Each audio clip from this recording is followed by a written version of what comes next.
G P T I Azad Kashmir ضلع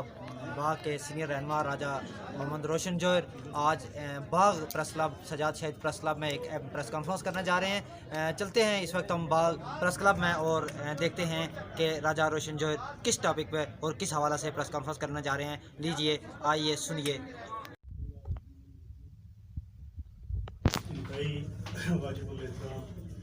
master اشتیاق صاحب صدر پریس کلب، محترم و مکرم مولانا Ashraf Faiz Sahib member trust foundation Azad Kashmir, secretary general press club Raja Hafeez Sahib, اور انتہائی معزز اراکین پریس کلب باغ، میرے ساتھ راجہ آصف ایڈوکیٹ صاحب، راجہ ظہیر صاحب، عبد طارق صاحب، شیخ خورشید صاحب، اور ذوالفقار احمد راجہ صاحب، راجہ شکیل صاحب اور راجہ کریم داد صاحب. میں سب سے پہلے تو پریس کلب کے معزز اراکین کا شکریہ ادا کرتا ہوں جنہوں نے ہمیشہ میرے ساتھ شفقت کی ہے، جب کبھی بھی شارٹ نوٹس پہ ان کو اسی حیثیت میں بھی جب بلایا تھا. جیسا کہ آپ جانتے ہیں کہ ایک سینئر سٹیزن کے طور پہ، ایک جماعت کا ایک عملہ سا کارکن کے طور پہ، اور یہاں پہ ایک پارٹی کی نمائندگی کے طور پہ پچھلے چند دنوں میں جو سیاسی ڈیولپمنٹس ہوئی ہیں، میں نے اپنے تک یہ محسوس کیا کہ اس میں لوگوں کی آگاہی کے لیے پارٹی کی قیادت باغ کے اندر ایک نمائندگی کے طور پہ اور ایک محب وطن شہری کی حیثیت سے مجھے اپنا موقف دینا چاہیے. میں آپ کے پاس حاضر ہوا تو اس میں سب سے پہلے میں جو پوائنٹ آپ کے سامنے ڈسکس کرنا چاہوں گا وہ یہ ہے کہ نواز شریف صاحب سابق وزیر اعظم پاکستان نے گجرانوالہ میں متحدہ اپوزیشن کے جلسے سے جو ویڈیو لنک پہ خطاب بنایا، اس خطاب پر مجھے اپنی جو میری معلومات ہیں یا میری جو سمجھ ہے یا جو میری فہرست ہے، چونکہ میں ایک تاریخ کا طالب علم ہوں اور ایک بہت بڑے نیٹ میں سے ایک اچھی پوزیشن سے ریٹائر ہوا ہوں، پولیٹکس سائنس کا ایکسپرٹنٹ کے طور پہ میں نے یہ محسوس کیا ہے کہ یہ ان کا خطاب ایک غیر معمولی اور ایک ایسا خطاب ہے کہ جس کی قوم پاکستانی، کوئی بھی بے وطن پاکستانی اس کی توقع نہیں کرتا. اس لیے مجھے یہ خدشہ ہے کہ اس خطاب اور ان کے اس مواد کے پیچھے خدا نخواستہ پاکستان کی سالمیت، پاکستان کی بقا اور پاکستان کے ساتھ جو بے وطن ہمارے ادارے ہیں ان سب کے خلاف کہیں بین الاقوامی طور پہ کوئی ایسی سازش نہ ہو، کوئی ایسا جال نہ ہو جو ہمارے پاکستان کے ازلی دشمنوں نے بچھایا ہو اور وہ کل کلاں اس کا ناقابل تعریف نقصان پہنچے. میری ذاتی رائے میں یہ خطاب نواز شریف صاحب کی جو باڈی لینگویج تھی، نواز شریف صاحب کا جو انداز تھا اور ان کا جو آواز اور ان کے جو الفاظ تھے، وہ ایسے لگتا تھا مجھے کہ ان کو پاکستان کے دشمنوں کی، پاکستان کے غیر محب وطن قسم کے لوگوں کی کوئی خدا نخواستہ آشیرواد حاصل کی. تو میں یہ چاہتا ہوں کہ نہ صرف ان کی اس بات کا جو ہے مذمت کی جائے، نہ صرف یہ کہ اس کی کنڈم کیا جائے، بلکہ میں آپ کی وساطت سے چیف ایگزیکٹو پاکستان یعنی میری مراد وزیر اعظم پاکستان عمران خان سے اور سپہ سالار سی او ایس جنرل باجوہ سے میری یہ اپیل ہوگی، میری یہ رائے ہوگی کہ وہ اس بات کی تحقیق کریں، اس کی تحقیقات کریں کہ اس کے پیسے پردہ ایسی کون سی بات تھی کہ انہوں نے ایک اسلامی ریاست کی ایک فوج کے کمانڈر اور پوری فوج کو انہوں نے اس طرح تہذیب انگیز طریقے سے مارا.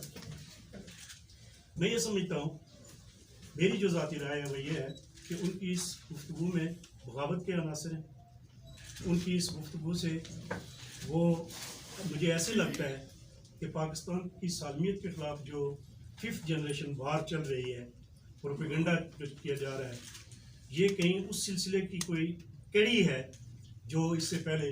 لیبیا میں، عراق میں، شام میں یہ ہو چکا ہے. اور یہی نہیں بلکہ اس چیز کا بھی امکان موجود ہے کہ یہ جو اس وقت دنیا کے اندر نئی صف بندی ہو رہی ہے اور نیٹو کو نئے طریقے سے نیو نیٹو کے طور پہ جو ایک اور محاذ بننے جا رہا ہے، جس میں سعودی عرب بھی شامل ہے، جس میں انڈیا بالخصوص شامل ہے. بھارت جو ہے وہ اس لحاظ سے پہلے بھی ہمارا کوئی اصلی دشمن ہے کہ اس سے ویسے بھی کسی طرح کی توقع نہیں ہے. تو خدا نخواستہ پاکستان کو عوام کو پاکستانی عوام کو بیوقوف بنا کے جال میں پھنسا کے تو کہیں خانہ جنگی نہ شروع ہو جائے، کہیں پاکستان آرمی کے خلاف عوام کی نفرت کو نہ بڑھا دیا جائے. اس لیے بھی ضروری ہے کہ اس میں تمام محب وطن جو قوتیں ہیں، جو سمجھدار لوگ ہیں، جو تمام پارٹیوں کے جو لوگ ہیں،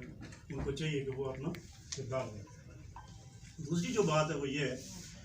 کہ عمران خان پر یہ جو الزام لگایا گیا ہے کہ وہ اقتدار میں فوج کی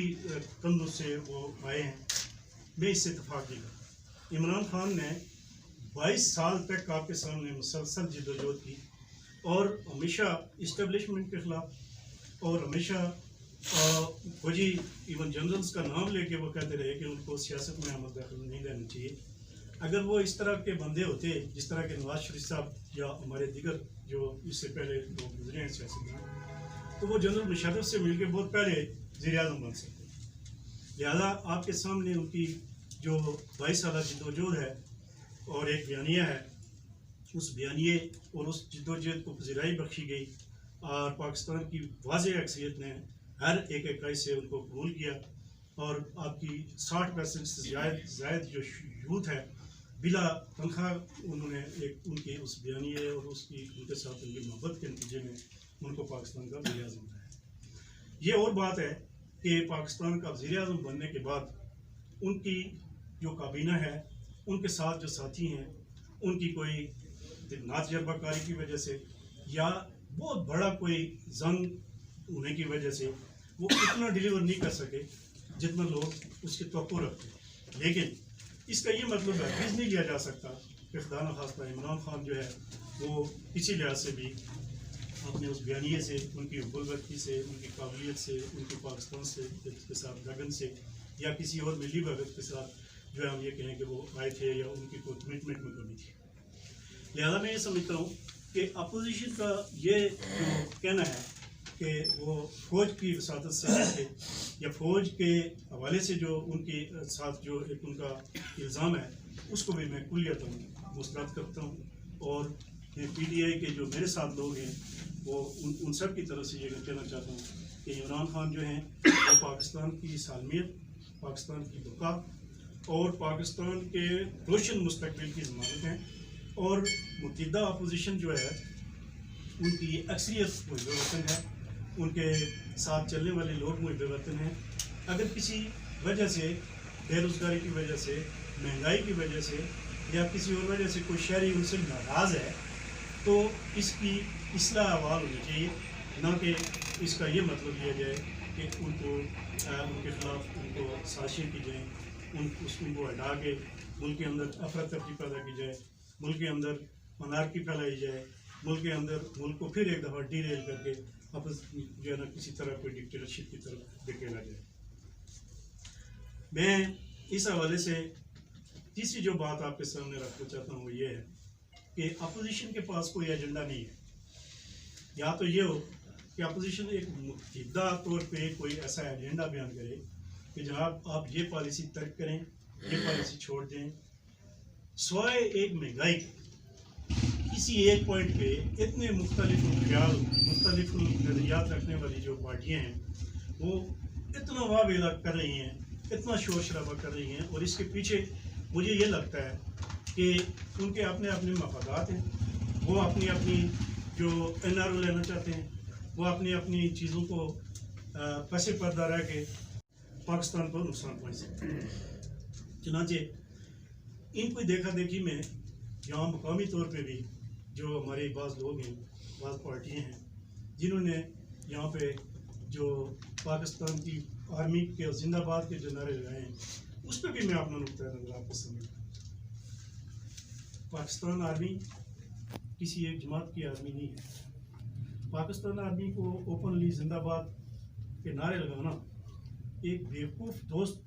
بننے کا مترادف ہے، اس لیے کہ پاکستان آرمی کوئی الگ حیثیت اس کی نہیں ہے اور پاکستانی شہری کی یا پاکستانی حکومت کا ایک وہ حصہ ہونے کے علاوہ کچھ نہیں ہے. جب ہم پاکستان آرمی کو زندہ باد کہتے ہیں تو اس کا یہ مطلب ہے کہ آپ یہ تاثر دینا چاہتے ہیں کہ کوئی باقی لوگ جو ہیں وہ خدا نخواستہ اس کے ادروائز کوئی آپشن بھی موجود ہے. پاکستان آرمی ہم میں سے ہے. پاکستان آرمی ہمارے گھروں کے بچوں، ہمارے بزرگوں اور ہمارے رہنماؤں پر مشتمل ہے. پاکستان آرمی حکومت پاکستان کے ماتحت ہے. پاکستان آرمی کو سیاسی جلسوں میں ان کا تذکرہ کرنا ان کو متنازع بنانے کے مطابق ہے. لہذا پاکستان آرمی کو سیاست میں ہمارے سیاستدانوں کو اپنے انتخابی یا کسی اور مفادات کے مقاصد کے لیے استعمال نہیں کرنا اور نہ متنازع بنانا اور نہ پاکستان آرمی کے خلاف کسی کو. ہاں، پاکستان آرمی کی اگر آپ دفاع کرنا چاہتے ہیں جس طرح کہ آپ کا کلیم ہے، پاکستان آرمی کو آپ زندہ باد کرنا چاہتے ہیں، اس کا طریقہ یہ ہے کہ آپ پاکستان آرمی اس وقت جو ایک پیج پہ ہمارا وزیر اعظم ہے ان کی پالیسی کو فالو کریں. ان کی طرف سے کی گئی کسی اپیل کو آپ مکمل آگے آئیں اور پاکستان آرمی کے خلاف لب کشائی کرنے والے لوگوں کی آپ نصیحت کریں، انہیں پکڑیں، ان کو آپ قرار واقعی سزا دیں. اس کے لیے پاکستان آرمی سے اس کی آپ کوئی اپنے طور پہ اس کی حکمت عملی طے کریں. یہ سمجھتا ہوں کہ جس وقت الیکشن نزدیک آتے ہیں تو اس وقت ہمیں تحریک آزادی کشمیر اور پاکستان آرمی سے محبت یہ کسی صورت بھی نہ ہمارے تحریک آزادی کشمیر سے فائدہ پہنچے نہ پاکستان آرمی سے. ہمیں جگہ کرنے کے لیے بات کرنے کے لیے بات کرتی جو غیر جانکاری ان کو یہ چاہیے کہ وہ اس بات کا نوٹس لیں کہ اس قسم کی چیزیں جو تحریک آزادی کشمیر کے لیے میں سمجھتا ہوں کہ ہمارا شہری ایک سپاہی ہے، وہ پاکستانی فوج کے ساتھ کھڑا ہے. ہم پاکستانی فوج کو ڈیفینڈ نہیں کرنا چاہیے ہمیں، بلکہ پاکستانی فوج کو ہمیں اسسٹ کرنا چاہیے، اس کی مدد کرنی چاہیے. اور پالیسی کس کو بنانی چاہیے؟ چیف ایگزیکٹو کو بنانی چاہیے، وزیر اعظم پاکستان کو بنانی چاہیے، سپاہ سالار کو بنانی چاہیے. اگر ہم ان سے ہٹ کے کوئی ان کے مفاد کو جو وہ چاہتے ہی نہیں ہیں وہ اگر کریں گے تو اس سے انارکی پھیلے گی، اس سے ملک جو ہے وہ بین الاقوامی دنیا میں بدنام ہوگا. اور جس طرح ابھی عمران خان نے مسئلہ کشمیر کو جس طریقے سے اٹھایا ہے، پہلی دفعہ ہے کہ پاکستان جو ہے وہ اس نے انڈیا کو پیچھے لے گیا ہے اور اب انڈیا جو ہے وہ اپنا تنہائی محسوس کرنا شروع ہوا ہے. اس کے برعکس اگر ہم یہاں پہ نعرے لگائیں گے اور صرف تحریک آزادی کشمیر کے حوالے سے 50 سال سے ہم نے جو کچھ کیا ہے وہ آپ کے سامنے ہے، تو اس کو بھی اپنے مقاصد کے لیے، اپنی جو ذاتی مفادات کے لیے اور بالخصوص انتخابی دنگل میں اپنا مفاد غرلو سیدھا کرنے کے لیے استعمال کرنے کی میں بھرپور اس کے بھی اخلاق مذمت نہیں کرتا ہوں. اخلاق میری اس تناظر میں حلقہ گشتی کی سیاست پر بھی میں بات کرنا چاہوں گا. گشتی حلقہ کے اندر ایک عرصے سے آپ کو پتہ ہے کہ ہمارے چند روایتی میں جو سیاستدان ہیں جنہوں نے پہلے باریاں لگائیں، پھر ایک دوسرے کو بھی ٹیکنیکلی یہ سمجھ لیں کہ ایک این آر او دیتے رہے، پاس دیتے رہے اور کسی سیکنڈ لائن کی سیاست کو سیاستدان کو اوپر نہیں کرنے دیا. اور اب موقع وقت حالات ایسے آ گئے ہیں کہ اس وقت ہمارا جو وسطی ہوتا ہے سیاسی طور پہ سیاسی لیڈرشپ میں وہ بالکل کولیپس کر گئے. اس وقت ہماری اتنی بری حالت ہے وسطی حلقے میں سیاست کی کہ جو ہمارے آپ کو موٹے موٹے روایتی لوگ نظر آتے ہیں ان میں سے یہ سارے کے سارے مجھے ایسے لگتا ہے کہ اپنے انجام کو پہنچ چکے ہیں، کیونکہ ان کے کسی بیانیے میں اخلاص نہیں رہا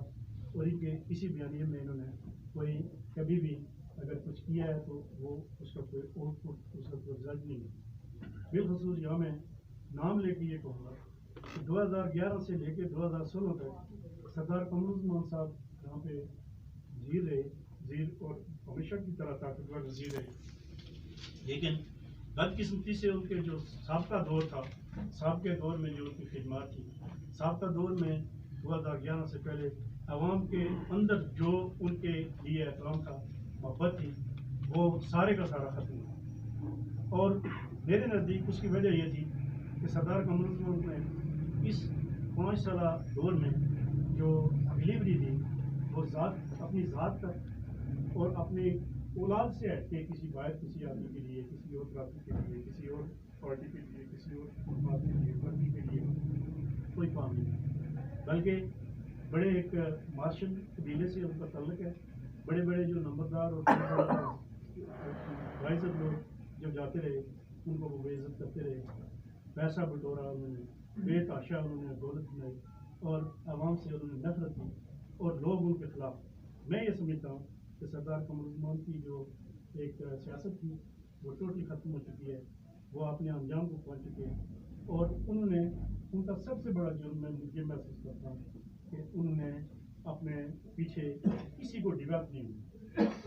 کوئی یہاں پہ ایسا نمائندہ موجود نہیں ہے جو ان کی جگہ لے۔ اور ایک تو کولیپس جو میں نے کہا جس طرح سیاست ہوئی ہے، اس میں سردار قمر الزمان جو ہے اس کے بہت بڑے دن۔ دوسرے نمبر پہ کوئی بڑی سیاست، بڑا کوئی سیاستدان اگر تھا بھی تو وہ اس وقت دنیا میں نہیں رہا، تھا وہ راجہ سبیر صاحب ہوں، تھا وہ راجہ رفیق صاحب ہوں، تھا وہ کرنل راجہ نسیم صاحب ہوں۔ لیکن جو باقی چھوٹے موٹے جو سیاستدان ہیں، ان میں راجہ یاسین صاحب ہیں۔ راجہ یاسین صاحب سابقہ وزیر ہیں، ان کی اس وقت جو ہے وہ میڈیکلی میں سمجھتا ہوں کہ بالکل وہ ایک معذور ہو گئے ہیں، انفٹ ہیں، وہ چل ہی نہیں سکتے، بات ہی نہیں کر سکتے۔ اور ان کی ڈلیوری کا یہ عالم ہے کہ پچھلے 5 سال میں ویمن یونیورسٹی کے اندر جو ایوارڈ ہوا، جو زیادتیاں ہوئی، وہ کسی کے، وہ ایک الگ چیپٹر ہے جس کے لیے اگر مجھے ضرورت پڑی تو میں اس کا اقتصاد ابیض یا جس کو وائٹ پیپر کہتے ہیں وہ بھی میں شائع کروں گا۔ لیکن آج میں کسی کی ڈلیوری اور کسی پر الزامات کی فہرست آپ کے سامنے نہیں رکھنا چاہتا، صرف اتنا میں ضرور کہوں گا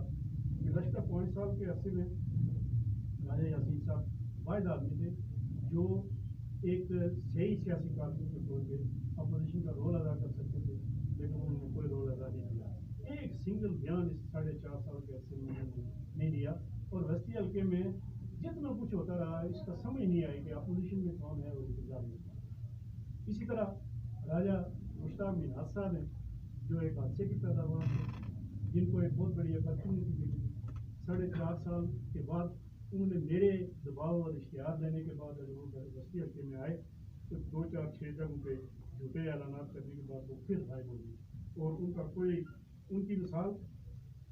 یہ ہے کہ جس طرح پرانے زمانے میں کہا جاتا تھا کہ کسی پرندے کو پوچھ دیتے تھے کہ یہ پرندہ جو ہے اس کی زندگی جب طے گیا تو فلاں بادشاہ صاحب تھی، تو ان کی بھی میں یہ سمجھتا ہوں کہ ایسے پرندہ ہیں کہ جن کی سیاست نواز شریف کے ساتھ منسلک ہے۔ اگر نواز شریف صاحب کل جو ہے کسی وجہ سے اوپر نہیں آ سکتے تو یقیناً وہ الطاف بھائی کی صورت تو کم از کم ان کی ہوگی ہی اگر وہ اس سے زیادہ ان کو کچھ سزا نہ ملے۔ تو لہٰذا میں نہیں سمجھتا کہ جنوری فروری یا مارچ کے بعد زیادہ سے زیادہ مشتاق منہاج صاحب جو وہ اس حلقے میں آپ کو نظر آئیں۔ تو اس لحاظ سے میں نے یہ کہا کہ ہمارے وسطی حلقے میں جو ہماری سیاست کے جو روایتی لوگ ہیں وہ کولیپس کر دیے۔ قرآن صاحب کے حوالے سے میں نے پچھلی پریس کانفرنس میں ایک بات کی، لیکن اخبار میں تھوڑا سا میرا خیال ہے وقفے میں سے کوئی بات اس طرح میں نے جو بات کہی تھی، میں نے بالکل یہ بات نہیں کہی تھی کہ اگر وہ پی ٹی آئی میں شامل ہو جائیں تو ہم نگران اعلیٰ بنائیں گے، بلکہ میں نے یہ گزارش کی تھی کہ وہ جس طرح انہوں نے نون لیگ کے ساتھ اپنا اتحاد کر کے ایک رول دیا ہے، اسی طرح آئندہ اگر وہ پی ٹی آئی کے ساتھ آئیں گے تو اپنی موجودہ پوزیشن کو، موجودہ عہدے کو برقرار بھی رکھ سکتے ہیں اور اس سے بہتر بھی ہو سکتے ہیں۔ لیکن اس وقت جو دونوں ایم ایل اے ہیں ہمارے بستی کے، انہوں نے کوئی میگا پروجیکٹ نہیں کیا، انہوں نے یونیورسٹی کے اوپر خصوص اور باقی معاملات میں مجرمانہ حد تک خاموشی اختیار کیے رکھے، اور لوگوں کے اندر ان کی جو تھوڑی بہت گزرائی اگر تھی تو میں نہیں سمجھتا کہ وہ واقعی ہے۔ تو اس لحاظ سے PTI جو ہے اس میں چونکہ برابر کے لوگ ہیں، کوئی زیادہ لیڈرشپ کا کسی کو پلان نہیں ہے. ہمارے پاس نوجوان ہیں اور ہمارے پاس بہت سارے اور آپشنز ہیں جس میں وقت کے ساتھ ساتھ ضرورت کے مطابق ہمارے پاس جو ہے لوگ جرگا سسٹم موجود ہے، ہمارے پاس قیادت کے ساتھ نظام موجود ہے. جو 10-15-20 کینڈیڈیٹ آپ کو نظر آ رہے ہیں، اس کے علاوہ بھی ہمارے کوئی سائلنٹ قسم کے ڈارک آرٹ جن کو کہتے ہیں، چھپے رستم قسم کے ہمارے پاس کینڈیڈیٹ موجود ہیں. تو میں آپ کو دعوے سے کہتا ہوں کہ PTI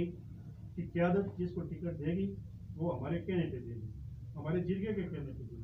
ہماری آشیرواد سے دے گی، اور وہ الیکشن جیتے گا کوئی بھی جو ہوگا، اور وہ باغ کے اندر تعمیر و ترقی کے اعتبار سے اور دیگر جتنی محرومیاں ہیں ان کا ازالہ کرے گا. اور اس میں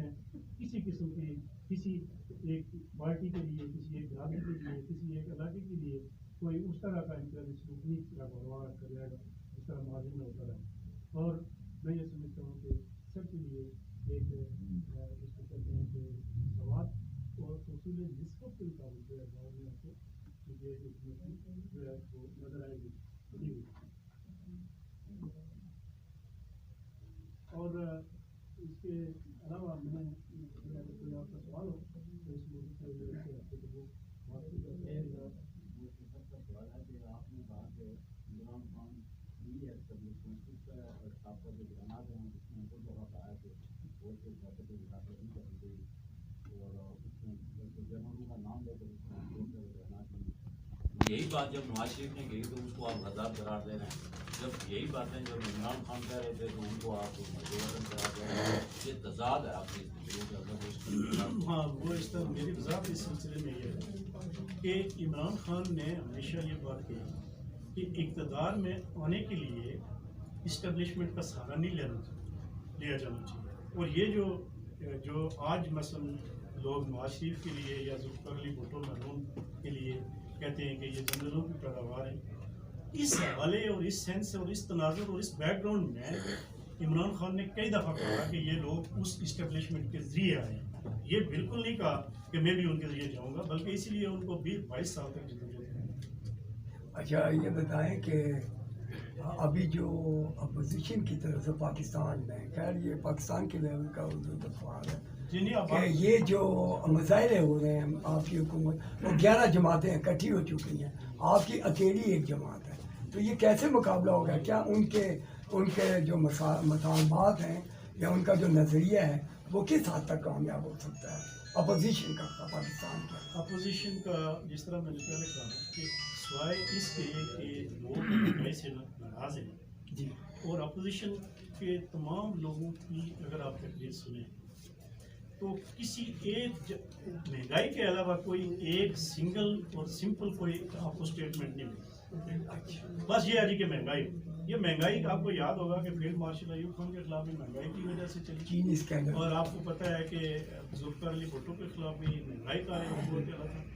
اب دیکھیں نا باقی جو اپوزیشن کے لوگ ہیں اس میں آپ میری سمجھ میں یہ بات آتی ہے کہ یہ پہلی دفعہ ہے کہ ایک عام سا آدمی جو پیچھے سے کوئی سرمایہ کار نہیں تھا، انڈسٹریلسٹ نہیں تھا، کیپٹلسٹ نہیں تھا، اور یہ 22 سال کے بعد لوگوں کو ساتھ ملا کے وزیر اعظم بننے میں جب کامیاب ہو گیا تو یہ وہ لوگ ہیں جو سال سے آپ دیکھیں فضل الرحمان صاحب ہمارے لیے نہایت محترم آدمی ہیں، ان کی بڑی خدمات میں ان کے بزرگوں نے ختم نبوت پہ ان کی بڑی خدمات ہیں، لیکن یہ پہلی دفعہ ہوا ہے کہ کسی جمہوری حکومت میں یہ بے روزگار ہو، یعنی عمران خان نے کہا ان کو کچھ نہیں چاہیے. ایک تو یہ چیز ہے. دوسری جو چیز ہے وہ یہ ہے کہ اب بہت سارے مقدمے بنے ہوئے ہیں پیپلز پارٹی کے اوپر. آپ کو پتہ ہے، آپ نے خود بھی دیکھا تھا یہاں پہ فریال صاحبہ جو یہاں کرتے رہے وہ آپ کے سامنے ہیں، وہ ساری چیزیں پکڑی گئی ہیں. جو جعلی بینک اکاؤنٹ ہیں، کوئی دوسرا ہے کوئی تیسرا ہے. ان لوگوں کو اپنے آپ میری ایک اور پیشنٹ کو یاد رکھوں اچھا کہ یہ جو ابھی متحدہ اپوزیشن ہے یہ اپنے درمیان میں اپنے گناہ معاف کرا کے یہ ایک ایک کر کے کھسک جائیں گے. ہاں، ان میں سے یہ زیادہ دیر نہیں چلے گا، اور کوئی ان کا مشترکہ ایجنڈا نہیں ہے، نہ کوئی سب کٹھے کوئی نہیں ہے. آپ نے دیکھا نہیں جس وقت بھی کوئی الیکشن ہوتا ہے یہ کہہ رہے تھے سب کٹھے تھے، بجٹ کیسے پاس ہوا؟ یہ سب عمران خان کے جو محب وطن لوگ ہیں، فیئر لوگ ہیں، جن کے اوپر مقدمے نہیں ہیں، وہ سارے عمران خان کے ساتھ. اچھا انجینئر صاحب یہ بتائیں ذرا، آپ نے ساری باتیں کی ہیں، فلاں کام نہیں کیا، فلاں آواز نہیں ہوتا، ابھی جو پی ٹی آئی کے اندر جو مال موجود ہے وسطی حلقے کے اندر، اس میں سے کس آدمی نے ویمن یونیورسٹی سے لے کے باغ کے مسائل ایشوز پہ بات کی ہے یا اسٹینڈ کیا ہے؟ میں کر رہا ہوں نہیں، وہ تو ابھی ہے نا، اس سے پہلے یہ 4 سال ہو گئے نا، اس سے پہلے میں نے 17-18 ہزار ووٹ ووٹ دیے، وہ کہاں 18,000 ووٹ کے حوالے سے میں گزارش کر رہا ہوں کہ راجہ خورشید صاحب کی صحت ٹھیک نہیں ہے، وہ میڈیکلی فٹ نہیں ہے. راجہ یاسین صاحب کو یہ رول ادا کرنا چاہیے تھا جنہوں نے 14-15,000 ووٹ لیے تھے. لیکن یہ ہے کہ وہ میں نے اس کو دوبارہ ریپیٹ نہیں کروں گا کہ انہوں نے اپنا رول ادا نہیں. ایک سوال میرا ہے سر، میرا سوال آپ سے یہ ہے سر کہ آپ نے میاں نواز شریف صاحب کے لیے کہا، اس سے بھی بڑی خطرناک باتیں مولانا فضل الرحمان صاحب نے کی ہیں. انہوں نے یہ للکار کے کہا کہ اگر عمران خان یاد رکھے کہ ہم نے افغانستان کے اندر 2 بڑی سپر پاور قوتوں کو شکست دی ہے، اگر ہم سے چھڑا گیا تو پھر پاکستان میں یا عمران خان رہے گا یا ہم رہیں گے. تو نواز شریف نے تو ایسی کوئی خطرناک بات نہیں کیا جو عمران خان نے کیا. پھر عمران خان صاحب نے پارلیمنٹ پر قبضے کی بات کی، پھر MQM سے اتحاد کیا جو پاکستان کے سب سے خطرناک لوگ ہیں. وہ کون سے محب وطن ہیں عمران خان صاحب جتنے نواز شریف صاحب نہیں ہیں؟ میں نے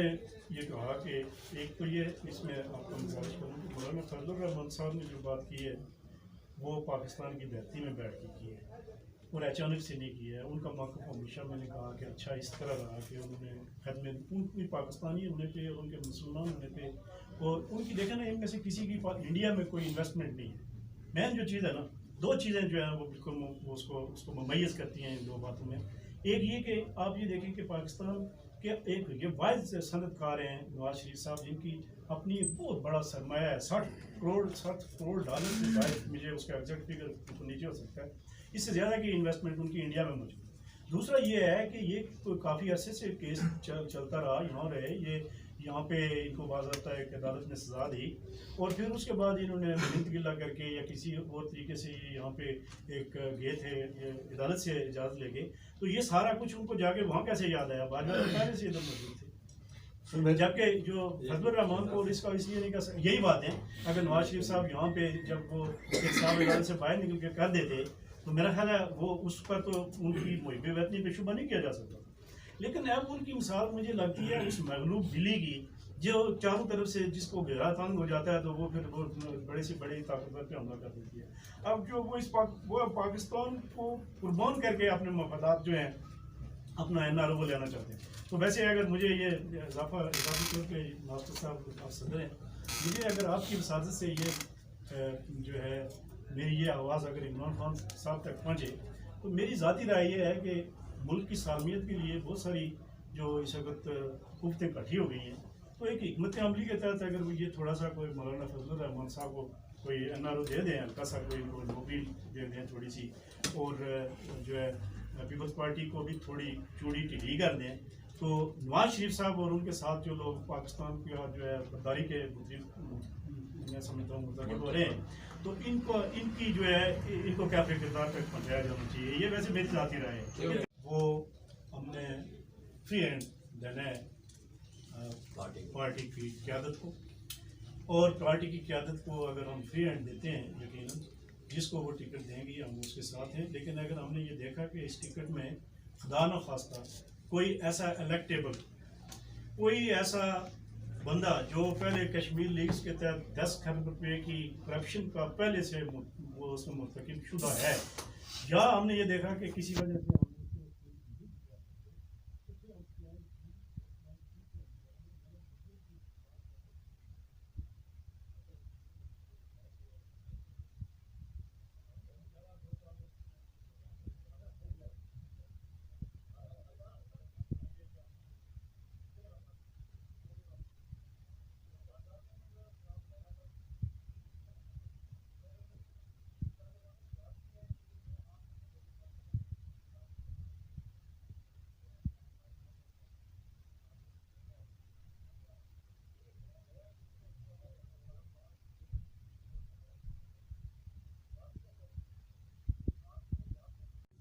اب آپ دیکھیں کہ اتنا جونیئر موسٹ آدمی ہونے پر میں اگر آپ کو یہ کہوں کہ اتحاد ہوگا یا نہیں ہوگا تو یہ میرا خیال ہے اس طرح کوئی اگر میں کہہ بھی دوں تو اس طرح اس کی میری بات کی کوئی ویلیڈیٹی نہیں ہوگی. لیکن میں اپنی رائے ضرور دے سکتا ہوں کہ جب ہم بہت آسانی کے ساتھ ایک سیٹ کو جیت سکتے ہیں. اور پتہ ہے سارا ایجنسی کو پتہ ہے, آپ کو پتہ ہے, پہلے سے مینڈیٹ جو ہے آپ کے سامنے ہے. تو پھر کسی الیکٹیبل کو اس کو فائدہ پہنچانے کے لیے اگر کوئی پی ٹی آئی کسی کو ٹکٹ دے گی تو میں اس کے حق میں تو نہیں ہوں, لیکن احتیاط تو پہلے سے موجود ہے. احتیاط موجود ہے. پہلے راجہ یاسین صاحب اور راجہ خورشید صاحب جو ہے وہ جس طرح میڈیکلی فٹ رہتے اگر تو میرا خیال ہے کوئی پرابلم نہیں تھا. اور اس میں یہ دیکھنا ہوتا ہے کہ کیا احتیاط جو ہے وہ باریاں تو نہیں لگتی. یقیناً پہلے سے اگر احتیاط موجود ہے تو بندہ بھی موجود ہے. کینڈیڈیٹ دونوں بیمار دور ہیں لیکن ابھی زندہ سلامت ہیں, ممکن ہے وہ ٹھیک ہو جائے,